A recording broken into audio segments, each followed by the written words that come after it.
দোষী কোন রাজনৈতিক দল আওয়ামী লীগকে পুনরায় প্রতিষ্ঠা করার দুঃসাহস দেখায়, ছাত্র জনতা তাদেরকে বাংলাদেশ থেকে আওয়ামী লীগের মতো ছুঁড়ে ফেলে দিবে ইনশাআল্লাহ।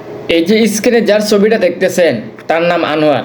তার আরেকটি পরিচয় আছে, সে একজন প্রকৃত জুলাই যোদ্ধা। সে এখন বর্তমানে জেলখানায় বন্দী আছে। তার অপরাধ কি? সে নাকি প্রধানমন্ত্রী এবং বিএনপিকে নিয়ে বাজে মন্তব্য করেছেন, বাজে কথাবার্তা বলছেন। আরে ভাই, আপনাকে তো এটা মনে রাখতে হবে, এটা গণতান্ত্রিক বাংলাদেশ, এটা গণতন্ত্র দিয়ে পরিচালিত হয়। আপনারা মুখে মুখে বলেন গণতন্ত্রের কথা, অথচ আপনারা কাজে কর্মে কিন্তু গণতন্ত্রের কোনো কিছুই করেন না, বরং আপনারা ভিন্ন মতকে দমন করার চেষ্টা করতেছেন। ধরে নিলাম সে যদি দোষও করে থাকে, সে যদি বাজে মন্তব্য করেও থাকে, দেশের ভিতরে আইন আদালত আছে, সব কিছু আছে দেশের ভিতরে। আপনারা তার নামে মামলা করতে পারেন, আইনি লড়াই করতে পারেন, অথবা সে যে বক্তব্য দিছে আপনারা সেটা রিপিট বক্তব্য দিতে পারেন। তার বলে তো আপনারা তার উপরে হামলা করতে পারেন না। অথচ আপনারা কি করলেন? তাকে ঈদের দিন, আর ঈদের দিন তো শত্রুকে ছেড়ে দেয়, ঈদের দিন তাকে রাস্তাঘাটে আপনারা মারলেন। এরপরে সে বাড়িতে গেছে, বাড়িতে যাওয়ার পরে তার স্ত্রীকেও মারলেন, তার মাকেও আপনারা মারলেন।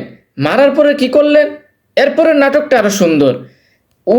যে বিচার চাইবে উল্টো তাকে বিচারের আওতায় নিয়ে আসা হলো, দিয়ে তাকে জেলে দিয়ে দেওয়া হলো। এটা কোনো সভ্য দেশের কাজ হতে পারে ভাই? আরে ভাই, এই ছেলেগুলোই তো 2 বছর আগে, গত 2 বছর আগে এই ছেলেগুলোই তো রাস্তাঘাটে জীবন দিয়ে, রক্ত দিয়ে, ঘাম জড়িয়ে আজকে আপনাদেরকে রাজনীতি করার সুযোগ করে দিছে। এত তাড়াতাড়ি তাদেরকে বলে গেলেন।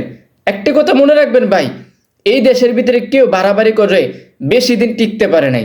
আপনারা যে বাড়াবাড়ি শুরু করছেন, আপনারাও বেশি দিন টিকতে পারবেন না। আমি সবচেয়ে বড় একটা বিষয় আশ্চর্য হয়েছি, এই আনোয়ার ভাই এনসিপির রাজনীতি করে। নির্বাচনের সময় নাসিরউদ্দিন পাটোয়ারির ছায়া হয়ে সে দাঁড়িয়েছিল বারবার, অথচ আজকে এনসিপির একটা বড় নেতা, এনসিপির একটা বড় নেতৃবৃন্দের পক্ষ থেকেও আমি একটা কোনো বিবৃতি আজ পর্যন্ত আমি দেখি নাই।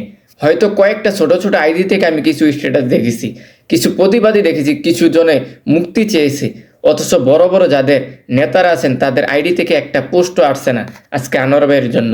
এই যদি হয় আপনাদের রাজনীতি, আপনার দলের লোকদের প্রতি কি আপনাদের কোনো দায়বদ্ধতা নাই?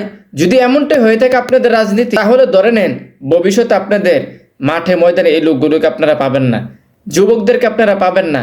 আজকে